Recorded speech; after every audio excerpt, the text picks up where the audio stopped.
नमस्कार, स्वागत है सभी आंगनवाड़ी सेविका सहायिका बहनों का आज की सच्ची खबरों में। तो बहनों, आपने ये देख लिया होगा कि आशा कार्यकर्ताओं को मानदेय बढ़ाने की मंजूरी मिल चुकी है। 21,000 मानदेय होने जा रहा है उनका। और देखिए, इसी तरीके से मैं आपको एक जो जानकारी देना चाहूँगी, बहुत ज़रूरी है आप सभी के लिए। कहीं आप ऐसे चंगुल में ना फंस जाएँ जो ग्रुप के द्वारा आप भी ऐसे ही इन चीज़ों में जुड़ जाएं। जयपुर के 2 आरोपी सहित 4 गिरफ्तार, अन्य की तलाश है। आज मैं आपको कई आदेश दिखाने जा रही हूँ, तो बहनों लास्ट तक वीडियो में बनी रहें। तो देखिए, बेटी बचाओ बेटी पढ़ाओ की आड़ में 93,000 को जोड़ा, यानी 93,000 लोगों को इन्होंने क्या किया है, जोड़ लिया है। झांसा देकर 5.11 करोड़ रुपए ठग लिए हैं। मध्य प्रदेश के बारासिवनी थाने में मामला दर्ज हुआ। चेन सिस्टम के जरिए हर व्यक्ति को जोड़ने पर देते थे 40 रुपये, यानी अगर किसी को जोड़ना है उससे तो उसे 40 रुपये देने हैं। इस तरीके से उसको मिलता था। अगर हम किसी को जोड़ेंगे तो हमें 40 रुपये वो देगा। तो इस तरीके से 40 रुपये देते थे, लेकिन ठगते कितना था ये भी आप देख लें। इसको आप भी किसी के, चाहे वो आपका फेसबुक हो या व्हाट्सएप हो, किसी को किसी से ना जोड़े, क्योंकि अगर उससे आप जुड़ जाते हो या किसी को जोड़ देते हो, कोई घटना हो जाती है तो इसमें आप ही फंसोगे। तो मध्य प्रदेश की बारासिवनी थाना पुलिस ने बेटी बचाओ बेटी पढ़ाओ जीवन योजना के नाम पर 93,000 लोगों से 5.11 करोड़ की ठगी करने के मामले में जयपुर के 2 आरोपी सहित 4 जनों को गिरफ्तार किया है। पुलिस ने बताया कि बारासिवनी निवासी फूलमारी ने शिकायत की थी। इससे बताया कि पे टू पे सोशल अकाउंट से नेशन यानी फोन से फोन पर ही यानी जुड़ रहे हैं।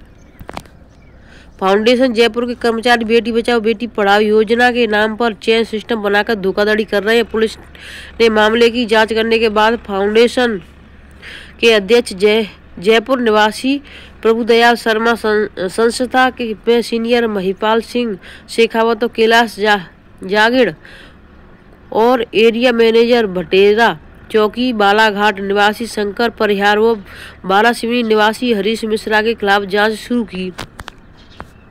पुलिस ने रसीद, बैंक ट्रांसफर डिटेल, फाउंडेशन की वेबसाइट, आईडी, पासवर्ड आदि जब्त किए। प्राथमिक जांच में 93,000 लोगों को जोड़कर 5,11,50,000 रुपए की धोखाधड़ी सामने आने पर जयपुर निवासी कैलाश, महिपाल, बालाघाट निवासी शंकर व बारासिवनी निवासी हरीश को गिरफ्तार कर लिया। पुलिस इस मामले में और भी गिरफ्तारी करेगी। तो देखिए, उन्होंने यानी रसीद भी बनवा ली, बैंक की डिटेल, आईडी, पासवर्ड यानी ये सब चीज़ तैयार करके कर रहे थे। जांच, बेटी की शादी में 1 लाख देने का लालच दे देते। जांच में सामने आया कि आरोपी लोगों को जाल में फंसाने के लिए बेटी बचाओ बेटी पढ़ाओ योजना की आड़ लेते थे। प्रलोभन देते थे कि यदि वे इस योजना से जुड़ेंगे तो बेटी की शादी के समय 1 लाख रुपए मिलेंगे। झांसा दिया जाता था कि लोगों को चेन सिस्टम में जोड़कर 550 रुपये की रसीद कटवाकर पैसा संस्था में जमा करवाएंगे तो 40 रुपये मिलेंगे। हर नए व्यक्ति को जोड़ने पर एक रकम दी जाएगी। इस तरह 17 लेवल तक पहुंचने पर उसे 1 करोड़ रुपए का कमीशन मिलने की बात कहते थे। आरोपी पैसों को अपने खाते में डलवा रहे थे, यानी एक व्यक्ति को, जैसे किसी को, जैसे हम भी जुड़े तो हमें कितने रुपए की रसीद कटवानी है, 550 रुपये की। अब 550 रुपये की रसीद कटवानी है और जैसे जिसने जोड़ा है उसको 40 रुपये, तो उसको दे, यानी इससे 510 रुपये उसने ले लिए, 40 रुपये इसी में से उसको दे दिए। तो इस तरीके से उनकी चेन सिस्टम था, इस तरीके से उन्होंने इतना ठग लिया लोगों से। तो आप भी किसी के झांसे में ना आए। अब देखिए, एक और जो नई सूचना है, धमकी देकर लोगों से पैर छुड़वाते, चाहे कोई भी SC/ST एक्ट में फंसाने की धमकी देकर छुआए पैर। देश में दलितों के अधिकारों की रक्षा और उन्हें अन्याय से बचाने के लिए अनुसूचित जनजाति अधिनियम SC/ST एक्ट बनाया गया, लेकिन अधिनियम को ताकत मानकर दलित द्वारा अब अन्य वर्गों को अपमानित करने जैसे मामले सामने आने लगे। मध्य प्रदेश के सागर जिले की बीना तहसील में ऐसा ही मामला सामने आया है। तहसील के भानगढ़ हलका में पटवारी विनोद अहिरवार ने जनपद सदस्य क्षमादार कुर्मी से SC/ST में फंसाने की धमकी देकर पैर छुआए। तो देखिए ये बहुत ही गलत हो रहा है। जनपद सदस्य क्षमादार कुर्मी से पैर पड़वाते पटवारी विनोद अहिरवार अपना एक पैर क्षमादार कुर्मी की पीठ पर रखे। देख, एक पैर पीठ पर रखा है और एक पे हाथ, वो पैर छू रहे एक पैर में। तो ये बहनों देखिए, बहनों वाली जो डुमरियागंज की जनपद यानी डुमरियागंज तो उनका ब्लॉक है, सिद्धार्थनगर जिला है। तो वहाँ से इन बहनों ने एक जो ज्ञापन दिया था जिसमें आंगनबाड़ी बहनों की भर्ती पर 2 से 3 लाख रुपए लिए जा रहे हैं, उसकी वीडियो भी हमने डाल दी है। तो जाकर के आप अपना देख लें। इसमें वही मांगे लिखी है कितनी कार्यकर्तियों का इन्होंने वहाँ पर भर्ती होनी थी और कितनी से लिया जा रहा है। एक वीडियो ऐसा भी आया बहनों हमारे सामने जिसको हम आपको लाइव सुनाएंगे। विधवा महिला है फिर भी उसकी भर्ती नहीं हो पाई है और उसका क्या कारण है, उसके पास सब कुछ होते हुए भी। तो उसको वीडियो को आप पूरा देख लें। देखिए एक और जो नई जानकारी आई है, इसको बहुत ही ज़रूरी है बहनों आप सभी के लिए।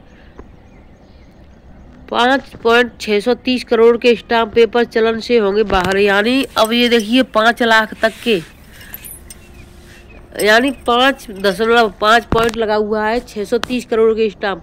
तो इतने यानी स्टाम्प हैं, इतने करोड़ों के स्टाम्प हैं, वो अब बाहर हो जाएंगे। क्यों हो जाएंगे इसको भी देख लें। इसकी समय कब तक का है ये भी देख लें। ई स्टाम्प आने के कारण उठाया गया कदम, यानी अब ई स्टाम्प आ गया है तो इसके लिए इसका कदम उठाया गया है। NBT रिपोर्ट, लखनऊ यूपी में विभिन्न जिलों के कोषागारों में रखे 5.630 करोड़ रुपए के स्टाम्प पेपर 1 अप्रैल से रद्दी हो जाएंगे। यानी 1 अप्रैल आएगी तब से रद्दी हो जाएंगी। राज्य सरकार ने 10,000 से 25,000 रुपये तक के स्टाम्प पेपर को चलन से बाहर करने का फैसला किया है। यानी 10,000 से लेकर के, यानी 10,000 रुपये का स्टाम्प पेपर है उससे लेकर के 25,000 तक के स्टाम्प पेपर को बाहर कर दिया गया है, करने का फैसला किया है। इन स्टाम्प पेपर की वैधता 31 मार्च तक रहेगी। सोमवार को CM योगी आदित्यनाथ की अध्यक्षता में हुई कैबिनेट की बैठक में यह फैसला लिया गया। बैठक में 19 प्रस्तावों पर मुहर लगाई गई। कैबिनेट के फैसले के बारे में वित्त मंत्री सुरेश खन्ना ने बताया कि स्टाम्प पेपर को लेकर हुई गड़बड़ियां और शिकायतों को दूर करने के लिए यह फैसला लिया गया है। प्रदेश में ई स्टाम्प की व्यवस्था लागू हो चुकी है, इसलिए बड़े मूल्य के स्टाम्प पेपर खत्म किए जा रहे हैं। कैबिनेट के अन्य फैसले पेज नंबर 8 पर दिए गए हैं। अब एक और चीज़ है, 150 रुपये बढ़ा गेहूँ का MSP, यानी 150 रुपये MSP उस पर दाम बढ़ा दिया गया है गेहूँ पर। 17 से खरीद, यानी 17 तारीख से, होली के बाद अभी आपकी 14 तारीख हो चुकी है तो 17 तारीख से इसकी खरीद हो सकेगी। कैबिनेट ने रबी विपणन वर्ष 2025-26 के लिए गेहूं का समर्थन मूल्य MSP 2,425 यानी 2,425 रुपये क्विंटल घोषित किया है। केंद्र ने भी यही मूल्य तय किया था। पिछले वर्ष के मुकाबले इसमें प्रति क्विंटल 150 रुपये की बढ़ोतरी हुई है। 6,500 केंद्रों पर 17 मार्च से 15 जून तक खरीद की जाएगी। किसानों की बटाईदारों के अलावा ट्रस्ट से भी गेहूं खरीदा जा सकेगा। तो देखिए वहाँ पर आप देना चाहें बटाईदारों से या किसी तरीके से, तो वहाँ पर इसी मूल्य में खरीदा जाएगा 2,425 रुपये में। एक खबर बहनों देवरी जिले से आ रही है। देवरी जिले में नए आंगनबाड़ी भर्ती में महिलाओं को नियुक्ति पत्र का वितरण शुरू हो गया है का आयोजन किया गया था। गौरी बाजार ब्लॉक क्षेत्र की अंतिम मेरिट सूची में 14 महिलाओं को आंगनबाड़ी कार्यकर्ती के पद पर चयन होने पर जिले के सदर विधायक सुलभमणि त्रिपाठी ने ब्लॉक सभागार में आयोजित समारोह नियुक्ति पत्र का वितरण किया है।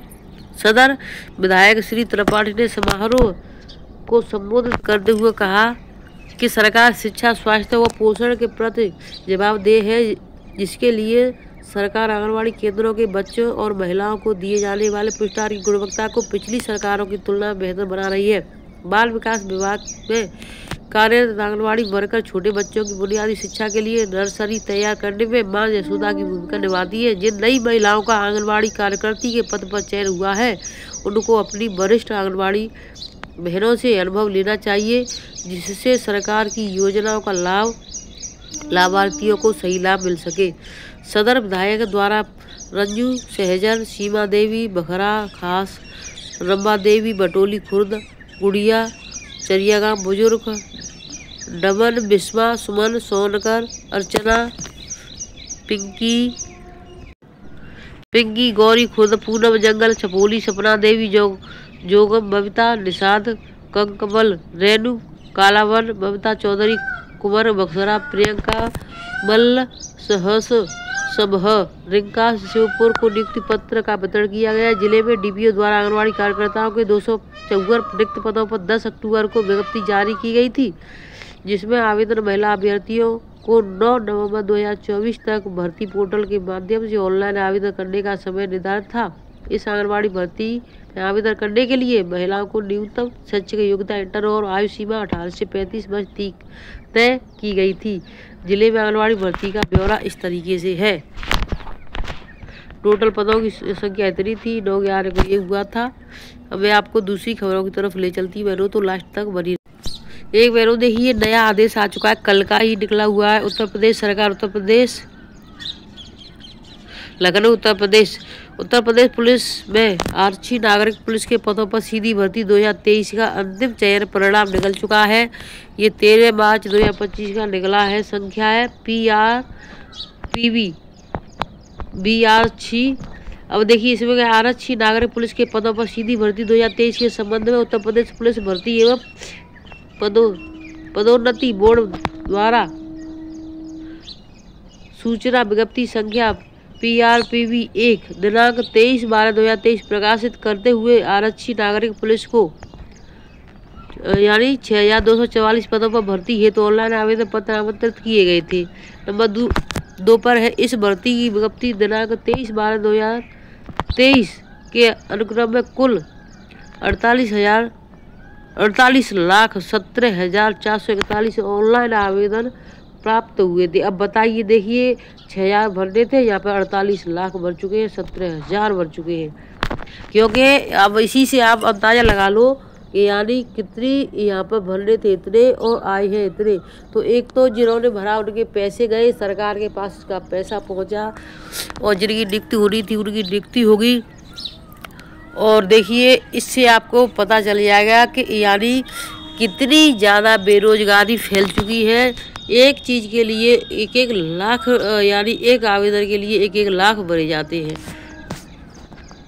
भर्ती प्रक्रिया के अंतर्गत प्रदेश में 67 जनपदों में निम्नलिखित परीक्षा दिनांक 23, 24, 25, 30 तथा 31 अगस्त 2024 तक कुल 10 पालियों में आयोजित की गई थी।